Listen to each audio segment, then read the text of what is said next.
The Elder Scrolls IV: Oblivion. A game that upon its release a decade ago captured the hearts and the lives of many people. If you ask gamers today what their favorite Elder Scrolls game is, many would say Oblivion. Because when it came out in 2006, it was a damn good game in terms of depth, scope, world building, and much more. The thing is, it has been a decade since the game came out, and the standards for a good game have changed a lot since then. So today I'm here to ask and answer the question that's undoubtedly on everyone's mind right now. After all this time, is Oblivion still worth playing? Well, if you ask me, the answer to that is yes, 1,000 times yes. Even by today's standards, Oblivion is a phenomenal game, and if you haven't played it yet, then you absolutely need to. A warning though, this game will suck your life away, so if you do decide to play it, say goodbye to at least a few hundred hours of your life. Now, before I get into specifics, I just want to give a short background on my own experience with Oblivion, since I feel like I have a fairly interesting perspective on it. My first Elder Scrolls game was actually Skyrim, and only after that did I play Oblivion.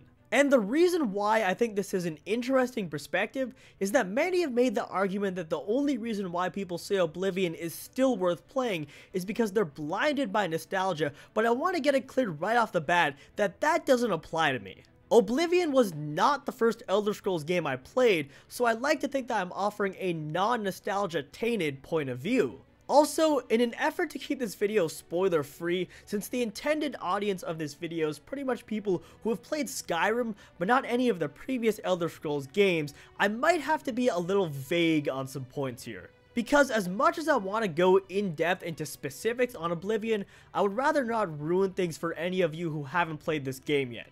So the point is, if I'm a little unspecific in this video, then I apologize in advance. Anyways, let's go ahead and get straight into this, and the first thing I want to talk about is the sheer depth and breadth of Oblivion as a game. As shocking as it may seem to some of you, Oblivion is definitely a little bit bigger than Skyrim, and that's coming from someone who's put thousands of hours into Skyrim.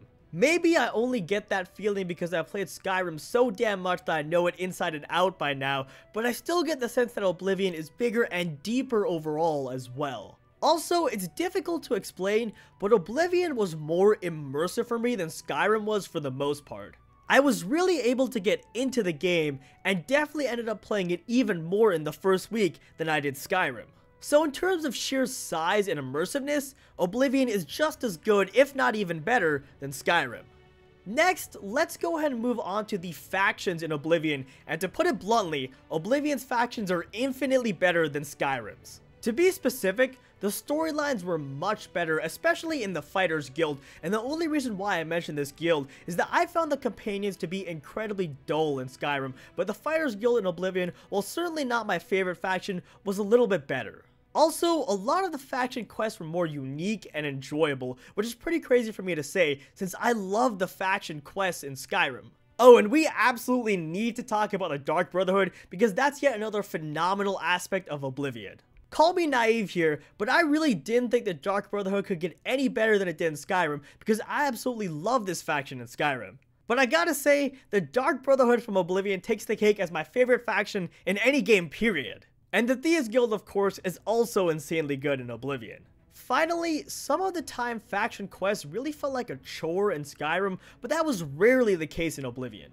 There are a few specific instances I could think of off the top of my head, but I definitely got that feeling much less than in Skyrim.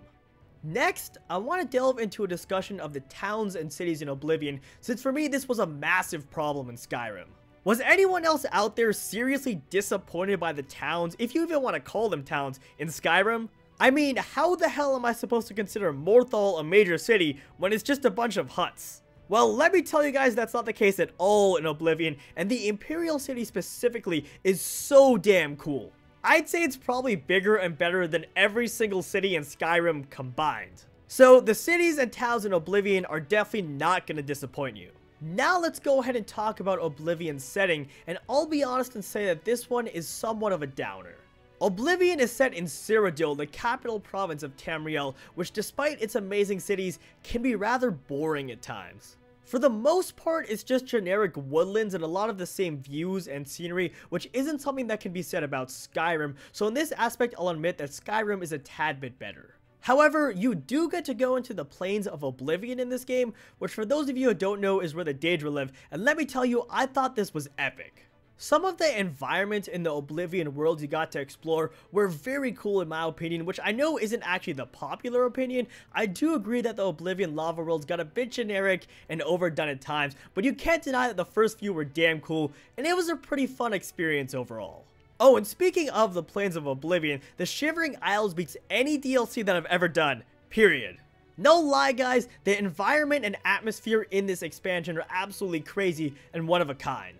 To give you guys a bit of a preview, the Shivering Isles is Sheogorath's Plain of Oblivion, who's the Daedric Prince of Madness. The Shivering Isles consists of 3 regions. Mania, which as the name indicates is the brighter and more vibrant part of the Shivering Isles, Dementia, which is the more depressing section of the Shivering Isles, and the Fringe. Also, the plot of this expansion is pretty much the plot of the main quest but on LSD. It's a pretty damn unforgettable experience if I do say so myself, so if you're on the fence, I highly recommend picking up the Game of the Year version so you can get the Shivering Isles expansion along with the game.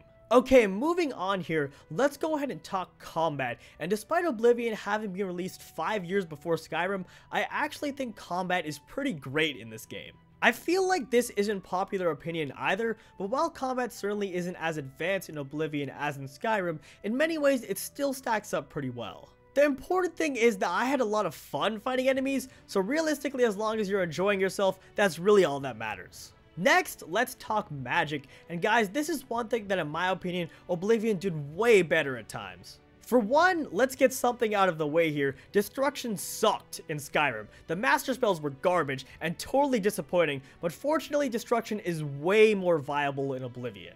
2, there's an entire school of magic called Mysticism that they cut out from Skyrim, which added a lot more for mage characters to explore and experiment with. Additionally, there are a shocking amount more spells in Oblivion than in Skyrim. If you don't believe me, just Google up a list of spells in Oblivion and I guarantee it will blow you away. Finally, you could also make your own spells in Oblivion, which unfortunately was cut out of Skyrim because supposedly it was a little bit too overpowered. Which isn't really an excuse in my opinion, because I'm sure there could have been ways to nerf it, but I'm not here to bash on Skyrim. All I'm gonna say is that I thought this was a cool feature and leave things at that. Lastly, before I end things off, there is one thing that Skyrim has over Oblivion, and that's the fact that it's a more advanced game in terms of graphics, engine, combat, and other such features. I mean, you can deny it if you want, but the fact is that Skyrim was made after Oblivion, and developers had much more tools at their hands when they made it, so inherently the things I mentioned are going to be improved upon. However, if you ask me, this is more of a minor point. I personally have always advocated playability and experience over things like graphics, and Oblivion is a damn good game no matter how you look at it. So my final verdict on this question is, yes, Oblivion is worth playing even now. So if you haven't experienced Oblivion yet, drop what you're doing and play it right this instant. Or be pounded into oblivion. You know, because the game's called Oblivion. Okay, I'm just gonna stop now. Well, alright folks, that is pretty much gonna do it for this video. As always, if you enjoyed, be sure to drop me a like down below and subscribe to my channel if you haven't already for more Elder Scrolls content in the future. The comment question of the day is, what are your thoughts on Oblivion? You guys already know mine. I'd love to hear yours down in the comments. Otherwise, I hope you all have an awesome rest of your day, and I will see you in my next video.